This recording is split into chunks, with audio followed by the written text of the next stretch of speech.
African leaders, policymakers, financiers, and investors are gathering in Dar es Salaam for the Infra for Africa Forum 2026. It's a high-level summit focused on unlocking innovative ways to fund the continent's massive infrastructure needs. It's held under the theme "A Decade of Economic Impact from Vision to Delivery." The forum marks 10 years of Africa 50 and brings together key players to tackle issues ranging from energy access and digital infrastructure to mobilizing African capital.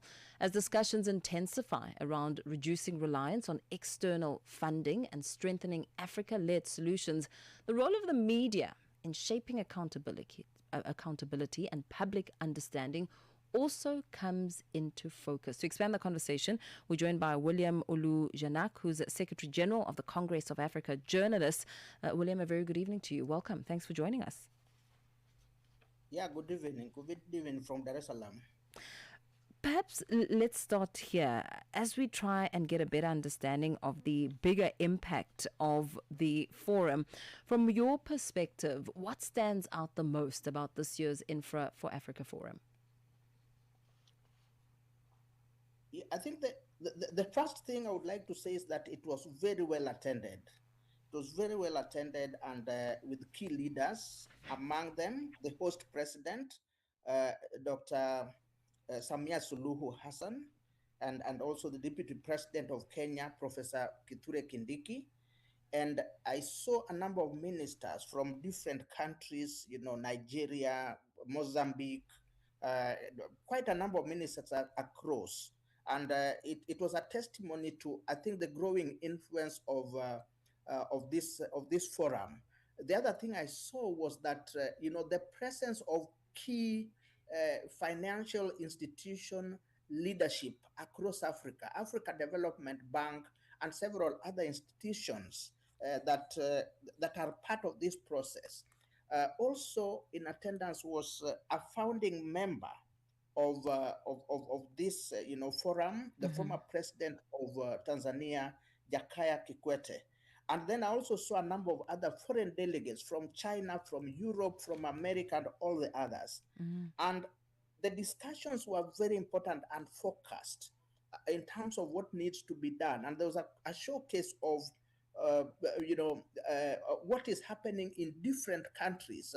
And today I saw, for example, engineers, especially the ones who are talking about power, electricity infrastructure across Africa talking. Of course, yesterday in the morning, it was much more, the leadership and the official opening ceremony, of course, with others. So my view is that there is a seriousness that has emerged, with this year's forum, and a focus that perhaps previously may not have been shaped the way it is. And as the Secretary General of the Congress and African Journalists, where do you see the media fitting into conversations that are often dominated by governments, banks, and investors?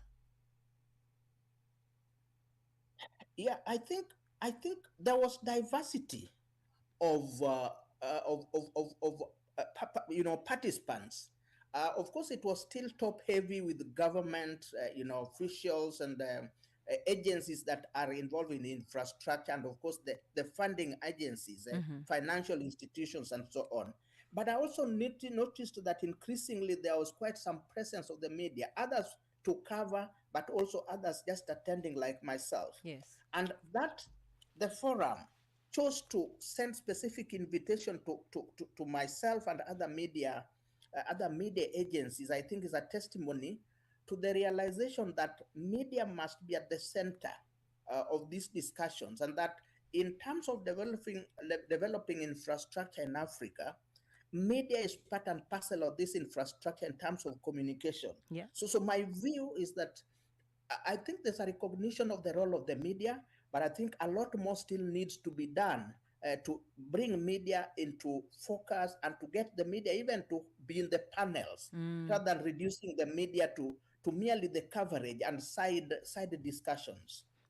Infrastructure, which is one of the big talking points there, is often described as the foundation of economic growth. Yet we know that the infrastructure financing gap in Africa remains enormous. What do you see as the biggest barrier to closing it as all those discussions take place and leaders, policymakers, stakeholders from all walks of life gather under one roof to find solutions? I think what I have seen as a struggle, which they also the different African leaders who spoke, even the president herself of Tanzania, and also the president and the deputy president from Kenya. I think the realization that there are gaps that they need to deal with.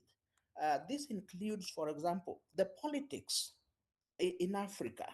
And the deputy president of Kenya was fairly candid about this and talked about, while we are talking about democracy and the need for elections every year, and which is a good thing, he pointed out two or three key things.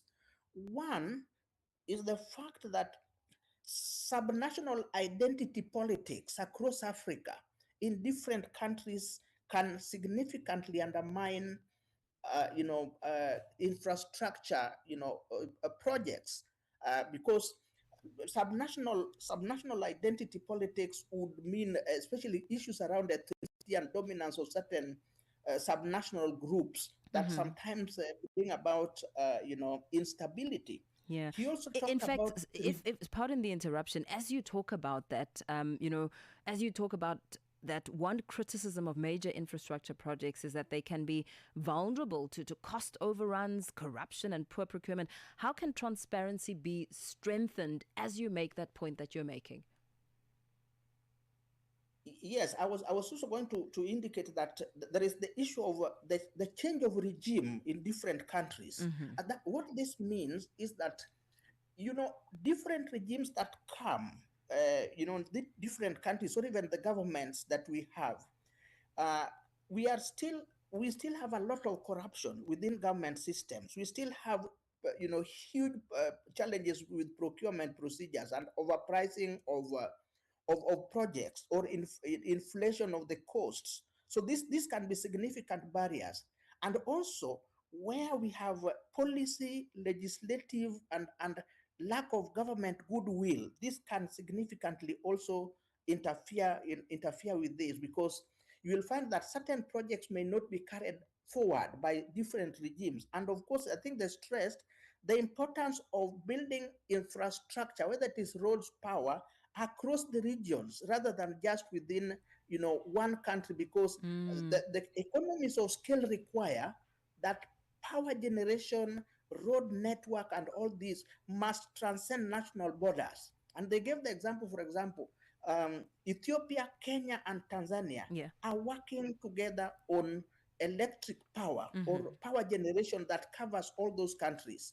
There was the talk about Mozambique and gas, having the pipeline from Mozambique through Tanzania and going the way to Uganda. And there was the call for them to extend this to other areas. So the stability issue was a key question. The issue of corruption and bottlenecks that are brought about by local individual countries' policies were some of the challenges. Okay, thank you so much. Thanks for giving us the highlights coming out of the Infra for Africa Forum 2026. William Oloo Janak, who's Secretary General of the Congress of African Journalists.